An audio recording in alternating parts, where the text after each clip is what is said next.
Bismillahirrohmanirrohim. Assalamualaikum warahmatullahi wabarakatuh. Sebelumnya, perkenalkan nama saya Miko Rizkon Saputra dengan NIM 701200023. Saya dari kelas 4A Sistem Informasi, dan di sini saya akan menjelaskan mereview tentang materi Islam dan sejarah pada masyarakat Jambi Seberang dan rekam jejak muslim rohaninya di Myanmar untuk memenuhi tugas mata kuliah Peradaban Islam Melayu. Langsung saja memasuki penjelasan dan review saya mengenai Islam dan sejarah pada masyarakat Jambi Seberang. Wilayah Jambi berada pada cekungan sungai yang memiliki banyak anak sungai. Batanghari merupakan sungai terpanjang di Sumatera yang memiliki mata air, bukti barisan dan berkelok-kelok sepanjang 800 km. Sungai Batanghari menjadi tulang punggung bagi masyarakat yang tinggal pada kawasan pinggiran sungai. Anak sungai Batanghari antara lain Sungai Tembesi, Sungai Merangin, Sungai Asia, Sungai Tabir, Sungai Bungo, Sungai Tebo, dan Sungai Jujuhan. Tidak kalah penting fungsinya dari anak sungai yang telah disebutkan. Terdapat cekungan tangkapan air sendiri di Tungkal yang berbatasan dengan Indragiri. Sungai tersebut merupakan aurat nadi yang menghubungkan antar wilayah dan dusun-dusun. Letak ibu kota kesultanan yang bernama Jambi tidak jauh dari tepi sungai, dan kawasan ini berada 90 km dari muara Sungai Batanghari. Posisi Jambi yang terletak tidak jauh dari garis Khatulistiwa menciptakan pemisah yang cukup jelas antara musim timur dan musim barat. Daerah Sungai Batanghari memiliki sejarah yang cukup panjang sebelum abad ke-19 Masehi. Sungai menjadi sarana transportasi yang penting dan ke daerah pedalaman. Pengangkutan barang dan manusia dilakukan melalui jalur sungai. Hal ini terbukti dari beberapa situs arkeologi yang menunjukkan adanya pemusatan pemukiman kuno di beberapa tempat di pinggir Sungai Batanghari. Keberadaan Sungai Batanghari yang memiliki fungsi yang sangat penting bagi penyaluran komoditas lokal dan juga sebagai jalur transportasi yang menghubungkan setiap wilayah yang ada di Jambi, sehingga hubungan antara wilayah pedalaman dan pesisir dapat terlihat melalui perdagangan yang terjadi di sepanjang kawasan Sungai Batanghari. Sungai Batanghari merupakan jalur pelayaran dan perdagangan yang strategis pada masa lampau, apalagi masa jayanya sekarang, jaya Kerajaan Sriwijaya. Sungai Batanghari merupakan transformasi yang sangat diandalkan untuk melakukan pelayaran seperti perdagangan baik secara nasional maupun secara internasional pada kala itu. Tidak hanya bidang ekonomi, sosial, budaya, bahkan agama, Sungai Batanghari memiliki manfaat besar bagi masyarakat di sekitar Sungai Batanghari. Ini merupakan beberapa yang menjadi bukti peradaban masyarakat Jambi. Jambi merupakan wilayah yang terkenal dalam literatur kuno. Namun, tidak banyak yang mengetahui mengenai peran Sungai Batanghari dalam menyebarkan agama Islam. Nama negeri ini sering disebut dalam prasasti dan juga berita-berita Tiongkok. Selain itu, Jambi merupakan bagian penting dalam penyebaran agama Islam. Adanya Islam di Jambi karena kedatangan kapal dari Kesultanan Turki untuk penyebaran agama Islam di Jambi. Rombongan tersebut dipimpin oleh Ahmad Ilyas atau Ahmad Barus. Mereka datang ke Jambi karena kapal rombongan terdampar di Pulau Berhalo. Ahmad Ilyas menghancurkan patung-patung berhala sembahan di Pulau Berhala, sehingga Ahmad Ilyas dijuluki sebagai Datuk Paduka Berhalo.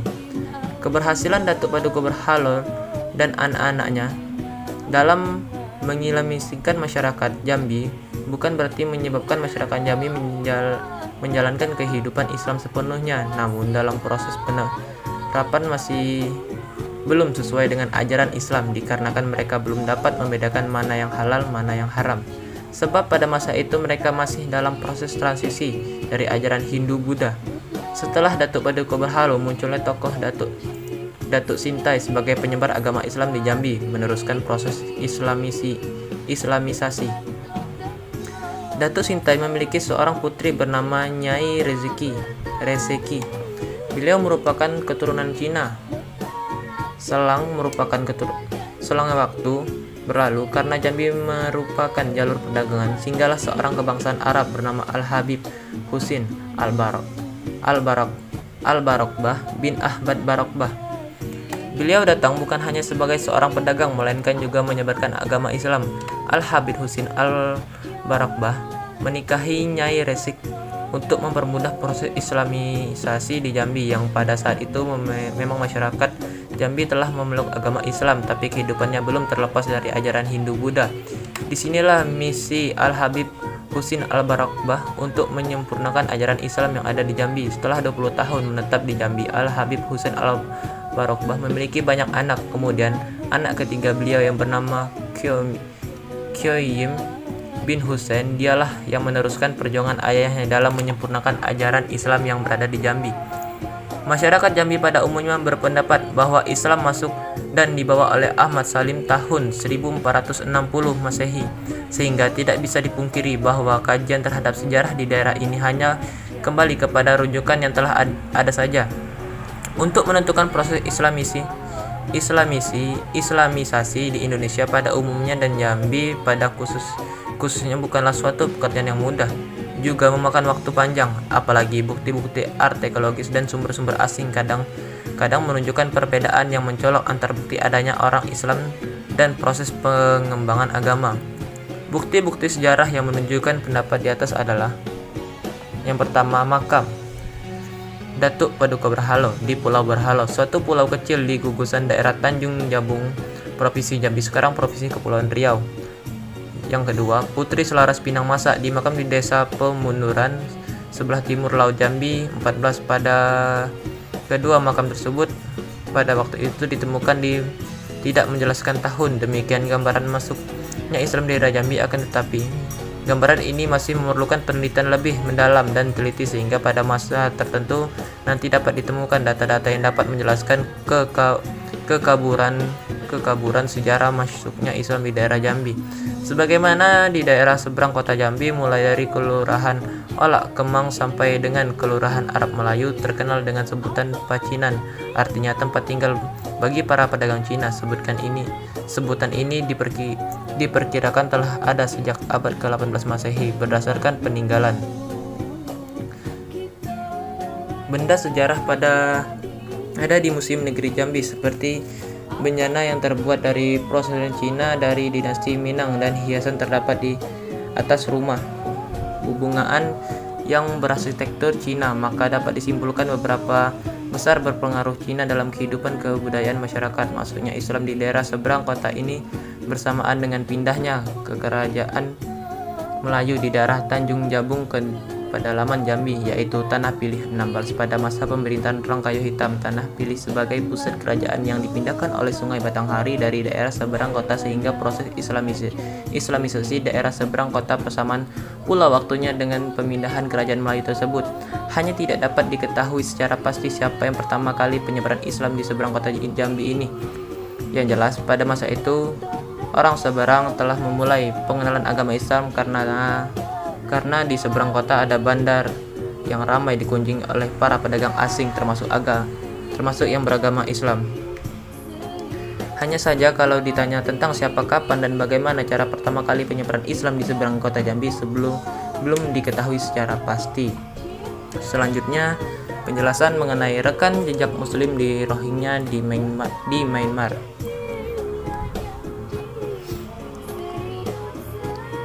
Myanmar terletak di antara India dan Bangladesh di sebelah timur, Tibet di selatan, Yunnan Utara, dan Laos di sebelah timur. Myanmar adalah negara Asia Tenggara yang memiliki luas 678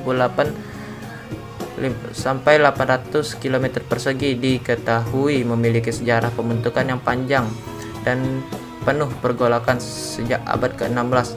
Atas limpah sumber daya alam yang tersebar di wilayahnya, negara ini diperebutkan oleh bangsa Eropa seperti Inggris, Belanda, dan Prancis.